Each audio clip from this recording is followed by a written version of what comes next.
নমস্কার, দেখছেন কলকাতা টিভি। আমি সুদীপ্ত রয়েছে আপনাদের সঙ্গে। শুরু করছি সংবাদ সারাদিন। আর প্রথমেই যে খবরের দিকে নজর রাখবো, তুলোর গোডাউন ভেঙে বিপত্তি।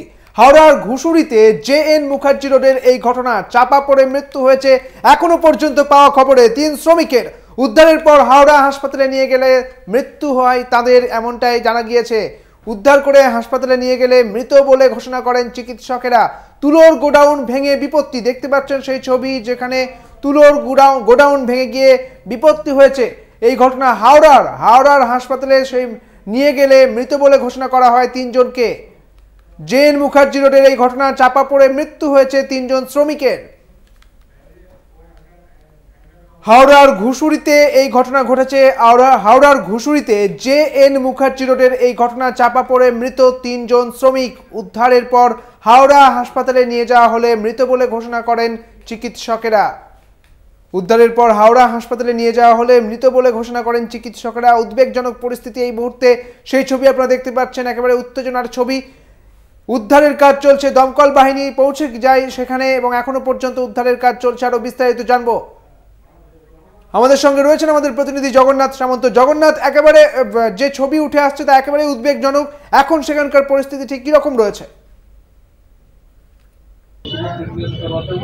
দেখো, সকাল থেকেই আমরা যেটা বলে আসছি যে এই তুলোর গোডাউনে 4 জন আটকে থাকার সম্ভাবনা, শুধু সম্ভাবনা নয়, 3 জনকে উদ্ধার করা হলো, 3 জনকে মৃত বলে ঘোষণা করা হলো। অর্থাৎ এই গোডাউনে যেভাবে জিনিসপত্র রাখা, অর্থাৎ তুলোগুলো রাখা ছিল, একবারে হুড়মুড়িয়ে ভেঙে পড়েছিল।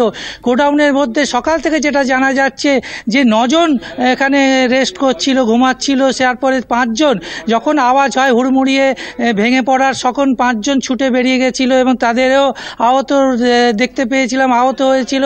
কিন্তু 4 জন আটকে থাকার সম্ভাবনা বলা হচ্ছিল। তো তৎপরতার সঙ্গে গোডাউনের যে সমস্ত তুলোর বস্তা ছিল বার করা হয়েছে। দমকল কর্মীরা এখানে হাত লাগিয়েছে, স্থানীয় বাসিন্দারা এবং এই গোডাউনের যারা বাকি কর্মী তারাও হাত লাগিয়েছে। হাওড়া সিটি পুলিশের তরফ থেকে পুরো গোডাউনটা ঘিরে দেওয়া হয়েছিল এবং 3 জনকে উদ্ধার করে হাওড়া হাসপাতালে নিয়ে গেলে মৃত বলে ঘোষণা করা হয়। এই গোডাউনের মালিক ইতিমধ্যে পলাতক এবং হাওড়া সিটি পুলিশ পুরো বিষয়টাই তদন্ত করছে। গোডাউনের আরও যেসব কর্মচারী ছিল তাদের জিজ্ঞেস করা হচ্ছে। যেভাবে একেবারে অবৈজ্ঞানিকভাবে মালপত্র রাখা হতো, তক্তা রেখে তক্তার ওপর আরও বস্তা, তার উপর তক্তা রেখে আরও বস্তা, এইভাবে একের পর এক প্রাচীর তৈরি করেছিল গোডাউনে। সেই গোডাউনের যে ছবি দেখা যাচ্ছে, সেই ছবিটা দেখে একেবারে বলা চলে যে এখানে মেরামতির কাজ একেবারেই হয়নি। এবং এই ছবিটা দেখার পরে যে প্রশ্নটা উঠে আসছে যে বাকি যারা শ্রমিক রয়েছেন তারা কি বলছেন, এখানে মেরামতির কাজ কি আদৌ হয়েছে, তাদের কি দাবি রয়েছে? দেখো, এই গোডাউনগুলো দিনের পর দিন চলছে, এখানে কোনো মেরামতির কোনো ব্যবস্থাই করেনি মালিক পক্ষ। এবং এইসব জায়গায় ঘুষুরির এই JN মুখার্জি রোড, সালকিয়ার এই জায়গায় প্রায় 28 থেকে 29টা গোডাউন রয়েছে। কোনো গোডাউনেই একবারে রক্ষণাবেক্ষণের কোনো ব্যবস্থা করা হয় না। দিনের পর দিন এইভাবে অবৈজ্ঞানিকভাবে চলছে। প্রায়শই দেখা যায় এখানে আগুন লাগার ঘটনা এবং এখানে ভস্মীভূত হয়ে যায় গোডাউনগুলো যখন আগুন লাগে। অগ্নি নিরাপণ কোনো ব্যবস্থা নেই। গোডাউনগুলো যেভাবে তৈরি করা উচিত সেভাবে তৈরি করা নেই, সেটগুলো রক্ষণাবেক্ষণ করা হয় না। তারপরে এই বিপত্তি ঘটল। শ্রমিকরা বারবার এই ঘটনা জানিয়েছে মালিক পক্ষকে যে এইভাবে মালপত্র রাখলে তুলো কখন তখন বিপদ ঘটতে পারে, কিন্তু ঘটে গেল। একেবারে উদ্বেগজনক। শ্রমিকরা একবারে ক্ষোভে ফেটে পড়ছে। শ্রমিকরা এই মুহূর্তে বাইরে থেকে সমস্ত বার করে দিয়ে আছে গোডাউনের।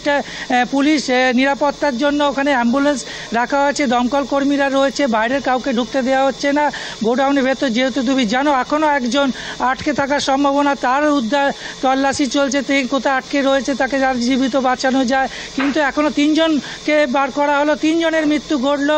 এবং ভোলা যাদব, লাস্টে 3 নম্বর যে বার করা হলো, ভোলা যাদব, পিন্টু এবং রাজু মণ্ডল, এই 3 জনের মৃত্যু হয়েছে ইতিমধ্যে হাওড়া হাসপাতালে। আরেকজনের তল্লাশি চলছে। পুরোপুরি এই গোডাউনগুলি যদি হাওড়া সিটি পুলিশের তরফ থেকে নজরদারি এবং রক্ষণাবেক্ষণ মালিকপক্ষ না করে তাহলে এরকম মৃত্যু আরো ঘটবে এবং ভয়াবহ ঘটনা ঘটবে ঘুষুরি সালকিয়ারি অঞ্চলে। সেখান থেকে আরো একটা প্রশ্ন জগন্নাথ, এই যে এই গোডাউন একেবারে অনেক দিনের, তুমি যেমনটা বললে, এবং এই গোডাউন দেখে বোঝা যাচ্ছে তা একেবারে ধ্বংসবশেষে পরিণত হয়েছে এবং বাইরে থেকে পোড়া একটা বাড়ির মতো দেখতে লাগছে। প্রশাসনের পক্ষ থেকে কি বলা হচ্ছে? দেখো, প্রশাসন এখনো পর্যন্ত ঘটনাস্থলে উদ্ধার কাজে হাত বাড়িয়েছে, তবে আমাদের যে প্রশ্ন হচ্ছে প্রশাসন একদম ঢিলছড়া দূরত্বে থানা, প্রশাসনের কেন নজরদারি থাকে না? এইসব গোডাউনগুলো যেভাবে মাঝে মধ্যে আগুন লাগছে, এরকম একটা বড় ঘটনা ঘটে গেল, 3 জনের মৃত্যু ঘটলো, এখনো পর্যন্ত একজন আটকে রাখা। প্রশাসন এবং হাওড়া পুরসভার দিকেও প্রশ্ন যাচ্ছে যে পুরসভা এইসব যখন ট্যাক্স নিতে যায় তখন কিভাবে ফিট সার্টিফিকেট দেয় কারখানাগুলোকে, কেন এই কারখানাগুলোকে রক্ষণাবেক্ষণ এবং কিভাবে ঘটনা ঘটছে সেই নজরদারি কেন না করে, গোডাউনগুলো কেন রক্ষণাবেক্ষণের দিকে নজর হয় না, কেন ট্যাক্স কালেকশন করা হাওড়া পুরসভা থেকে ফিট সার্টিফিকেট দেওয়া হয়, এই কারখানাগুলো কিভাবে চলছে, গোডাউনগুলো কিভাবে এখানে তো গজিয়ে উঠছে একের পর এক, খুব প্রাচীন, তাদের রক্ষণাবেক্ষণ উচিত, পাঁচিল সারানো উচিত, তাদের গোডাউনের সেট সারানো উচিত, কোনোটাই নজরদারি হচ্ছে না। অর্থাৎ গাফিলতি প্রশাসনের একটা দেখা যাচ্ছে। ঘটনা ঘটার পর সবাই এসে উদ্ধার কাজ এবং তদন্ত হবে, আবার কিছুদিন পর এই তদন্ত থেমে যাবে, কিন্তু এই গোডাউনগুলো অর্থাৎ ঘুষুরি অঞ্চলে যে একাধিক গোডাউন রয়েছে সেই গোডাউনগুলোর নজরদারি, কীভাবে তারা লাইসেন্স পাচ্ছে, কেন ফিট সার্টিফিকেট দেওয়া হচ্ছে, সেই নজরদারির দরকার, নালে এরকম আরও বড় বড় ঘটনা ঘটবে, বড় বড় বিপত্তি ঘটবে এবং মৃত্যুরও পর্যন্ত ঘটে যাবে। বেশ জগন্নাথ, তুমি ঘটনার দিকে নজর রাখো। আপাতত তোমাকে ধন্যবাদ। তুলোর গোডাউন ভেঙে বিপত্তি হাওড়ার ঘুষুরিতে জেএন মুখার্জি রোডের এই ঘটনা, চাপা পড়ে মৃত্যু হয়েছে 3 জন শ্রমিকের। উদ্ধারের পর হাওড়া হাসপাতালে নিয়ে যাওয়া হলে চিকিৎসকেরা তাদের মৃত বলে ঘোষণা করেন। আপনাদের আরও একবার জানিয়ে রাখি, হাওড়ার ঘুষুরিতে ঘটনা দেখতে পাচ্ছেন সেই ছবি, যে গোডাউনটি মূলত একেবারে একটা পোড়া বাড়ির মতো দেখতে লাগছে এবং একেবারে দেখতে পাচ্ছেন যে ওপরের যে টাল এবং যে চালাটা রয়েছে সেটাও কিন্তু একদম ভাঙা রয়েছে।